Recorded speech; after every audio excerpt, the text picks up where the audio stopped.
Hello दोस्तों, एक बार फिर से आप सभी का स्वागत है हमारे यूट्यूब चैनल उत्तराखंड 360 में। और हम यहाँ पे एक सीरीज चला रहे हैं प्रीवियस ईयर क्वेश्चन सीरीज की, जो अभी तक कहीं ना कहीं प्रश्न आए हुए हैं उन्हीं को मैं थोड़ा सा सॉल्यूशन यहाँ पे करा रहा हूँ, व्याख्या सहित आपको बता रहा हूँ। यूपी पीसीएस हो, एमपी पीसीएस हो, कोई भी हो, तो इनका हम यहाँ पे सॉल्यूशन देख रहे हैं। कल हमने 20 प्रश्न देखे थे और पर डे का हमारा टारगेट 20 प्रश्नों का ही है यहाँ पे।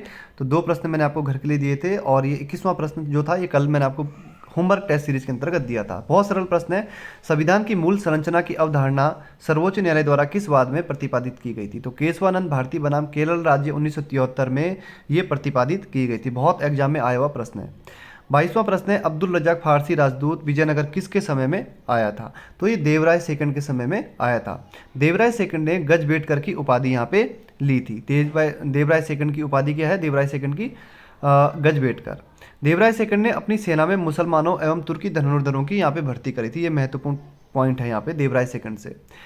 अगर हम बात करें देवराय फर्स्ट और देवराय सेकंड में बड़ा कंफ्यूजन रहता है कि किसके समय निकोलो कांटी आया, किसके समय अब्दुल रजाक आया। देखिए, फर्स्ट से आपको ध्यान रखना है, जिंदगी में हमेशा क्या करना है, आपको फर्स्ट निकलना है।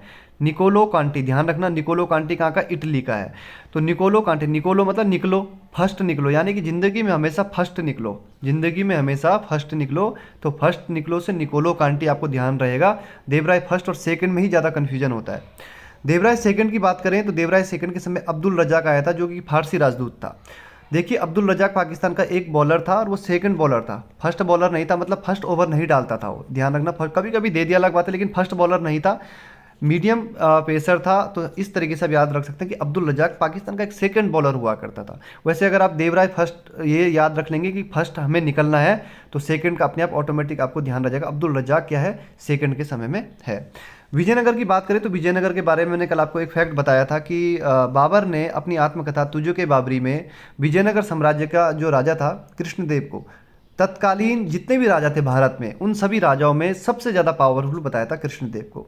विजयनगर साम्राज्य की अगर बात करें हम, तो 1336 ईस्वी में हरिहर और बुक्का 2 भाई थे, उन्होंने यहाँ पे संगम राजवंश की स्थापना करी थी। और उसी के अंतर्गत हम क्या पढ़ते हैं? विजयनगर साम्राज्य को पढ़ते हैं।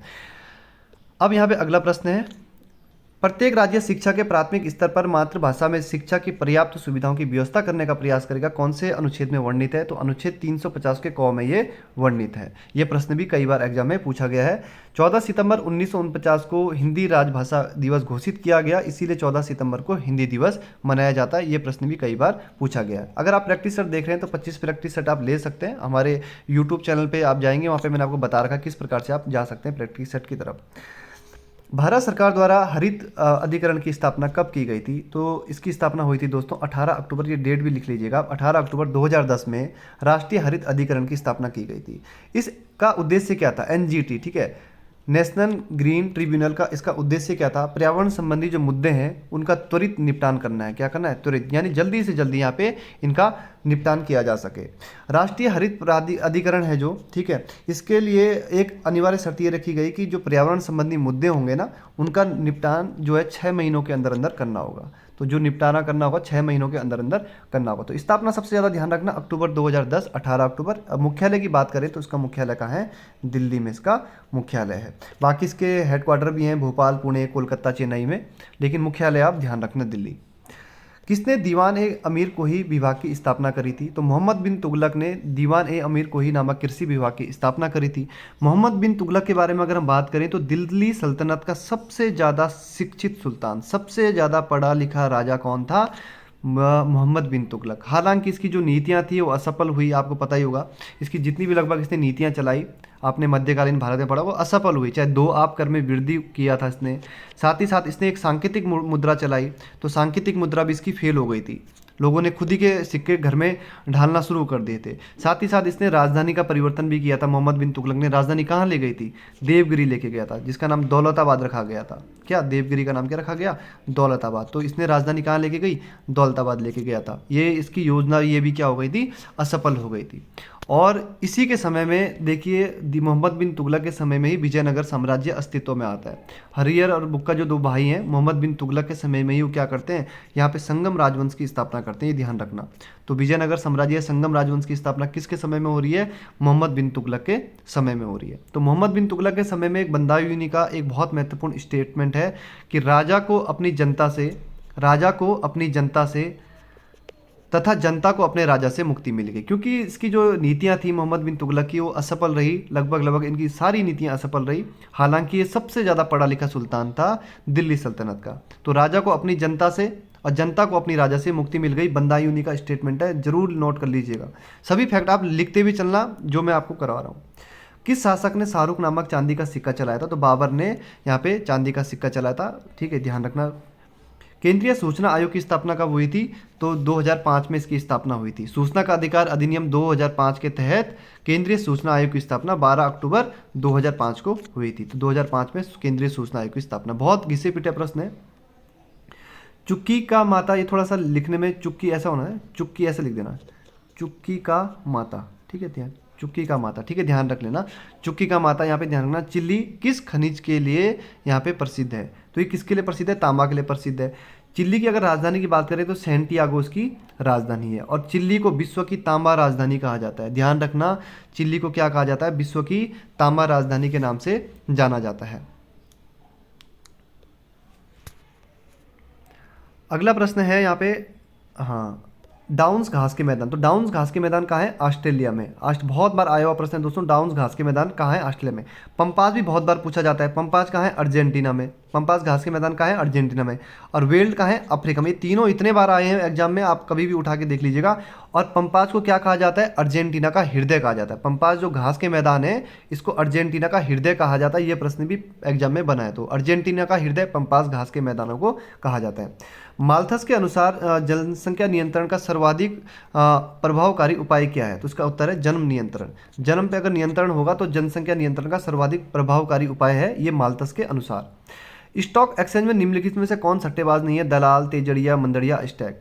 देखिए, दलाल यहाँ पे सट्टेबाज नहीं होता है। दलाल क्या करता है? मध्यस्थता की भूमिका निभाता है। ठीक है, दलाल क्या है? मध्यस्थता की भूमिका निभाता है। तो स्टॉक एक्सचेंज में दलाल यहाँ पे सट्टेबाज नहीं है। 1857 के विद्रोह के दौरान बहादुर शाह ने किसे साहब ए आलम बहादुर का खिताब दिया था? तो बख्त खान को यहाँ पे साहब ए आलम का खिताब दिया था। देखिए, बख्त खान जब 1857 की क्रांति होती है ना, तो मेरठ से यहाँ से शुरू होकर जब पूरा काफिला कहाँ जाता है? दिल्ली जाता है। तो दिल्ली में वो बहादुर शाह जफर को बोलते हैं कि भैया आप क्या करो? नेतृत्व करो। तो बहादुर शाह जफर इसमें 82 साल के हो चुके थे। तो वो कहते हैं कि नहीं, अब मेरे बस के नेतृत्व करना नहीं है। फिर वो एक 10 सदस्यीय टीम बनाते हैं और उस टीम का जो मुखिया रहता है बख्त खान रहता है। तो मुख्य रूप से जो क्रांति का नेतृत्व करता दिल्ली से वो कौन था? बख्त खान था। तो इसको साहब ए आलम बहादुर की उपाधि दी थी किसने? बहादुर शाह जफर ने। ठीक है, ध्यान रखेंगे, बहादुर शाह जफर। वासजेस पर्वत किन दो देशों की सीमा बनाता है? तो फ्रांस एवं जर्मनी की सीमा बनाता है वासजेस पर्वत। कौन कहता था कि मैं मुसलमानों का गोखले बनना चाहता हूं? तो मोहम्मद अली जिन्ना कहता था कि ये मैं क्या करता, मुसलमानों का गोखले बनना चाहता हूं। उत्तराखंड समीक्षा अधिकारी 2021 में पूछा गया प्रश्न है। निम्नलिखित में से कौन सी राज्य से कर्क रेखा नहीं गुजरती है? तो गुजरात, राजस्थान, त्रिपुरा, अरुणाचल प्रदेश। तो अरुणाचल प्रदेश से यहाँ पे कर्क रेखा नहीं गुजरती है। तो यहाँ पे एक ट्रिक है, सभी को पता है, मित्र पर गमछा झार। मित्र पर गमछा झार। वैसे तो आप मैप के हिसाब से देखें तो वो सही रहेगा। देखिए ऐसा ना, मैप के हिसाब से देखेंगे तो ये आपकी कर्क रेखा हो गई यहाँ पे ये। तो ये आप देख लेंगे स्टेट कौन कौन से यहाँ पे, गुजरात हो गया, राजस्थान हो गया, मध्य प्रदेश हो गया, झारखंड हो गया, छत्तीसगढ़, त्रिपुरा, पश्चिम बंगाल, मिजोरम। तो ये राज्य हैं, 8 राज्य जहाँ से हमारी कर्क रेखा ये गुजरती है। ट्रिक के माध्यम से याद करना चाह रहे हैं तो देखिए, मित्र पर गमछा मार, मी से आपको पता ही है मिजोरम हो जाएगा, ता से त्रिपुरा हो जाएगा, पा से पश्चिम बंगाल हो जाएगा, रा से यहाँ पे राजस्थान हो जाएगा, गा से यहाँ पे गुजरात हो जाएगा, माँ से यहाँ पे मध्य प्रदेश हो जाएगा, छा से छत्तीसगढ़ हो जाएगा, झा से यहाँ पे झारखंड हो जाएगा। तो इस प्रकार से भी आप देख सकते हैं जैसे आपको सही लगता है। कौन सा देश क्वाड का हिस्सा नहीं है? देखिए अच्छा प्रश्न है। भारत, जापान, ऑस्ट्रेलिया या न्यूजीलैंड। तो कौन सा देश यहाँ पे क्वाड का हिस्सा नहीं है? क्वाड की बात करें तो देखिए, क्वाड समूह में भारत हो गया, जापान हो गया, ऑस्ट्रेलिया और अमेरिका शामिल है। तो भारत है, जापान है, ऑस्ट्रेलिया है और अमेरिका है। तो न्यूजीलैंड नहीं है। तो क्वाड का हिस्सा नहीं है कौन? न्यूजीलैंड। तो कितने देश हैं क्वाड में? ये भी आपको ध्यान रखना, 4 देश हैं। वर्ष 2017 में भारत, ऑस्ट्रेलिया, अमेरिका और जापान ने एक साथ आकर इस गठबंधन का गठन किया। क्वाड का जो फुल फॉर्म है वो है चतुर्भुज सुरक्षा वार्ता। ठीक है, क्वाड्रिलेटरल सिक्योरिटी डायलॉग। तो ये ध्यान रखना है आपको, चतुर्भुज सुरक्षा वार्ता। चतुर्भुज में चार कौन है? 4 कौन है? भारत, ऑस्ट्रेलिया, अमेरिका और जापान। ठीक है, ये आपको ध्यान रखना है।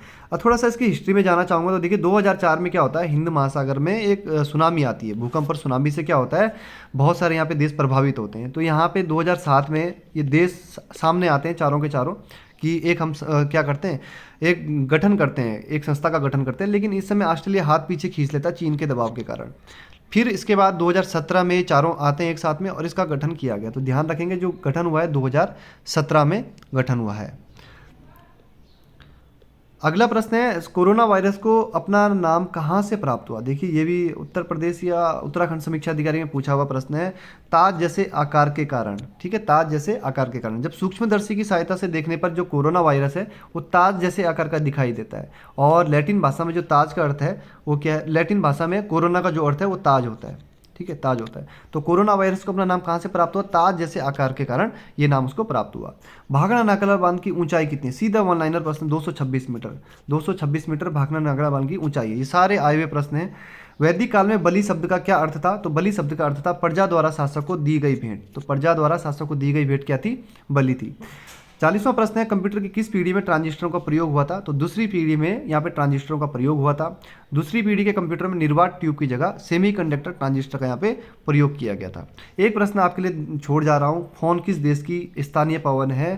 तो आप बताना कमेंट बॉक्स में जरूर बताएं। अगर आप वीडियो पूरा देख रहे होंगे तो जरूर कमेंट करेंगे और अपने यहाँ पे एक्सपीरियंस भी बताएंगे आपको कैसा लग रहा है। ये प्रश्न आपको सुने हुए लग रहे हैं या आपने आसान लग रहे हैं, टफ लग रहे हैं, क्योंकि ये प्रश्न आए हुए हैं। तो आए हुए प्रश्न हमेशा आसान ही मानता हूँ मैं, क्योंकि अगर आपने पुराने पेपर नहीं पढ़े हैं तो फिर दिक्कत है। पुराने पेपर पढ़ना जरूरी है, बहुत ज़्यादा जरूरी है। ठीक है दोस्तों, मिलते हैं अगले वीडियो में। धन्यवाद।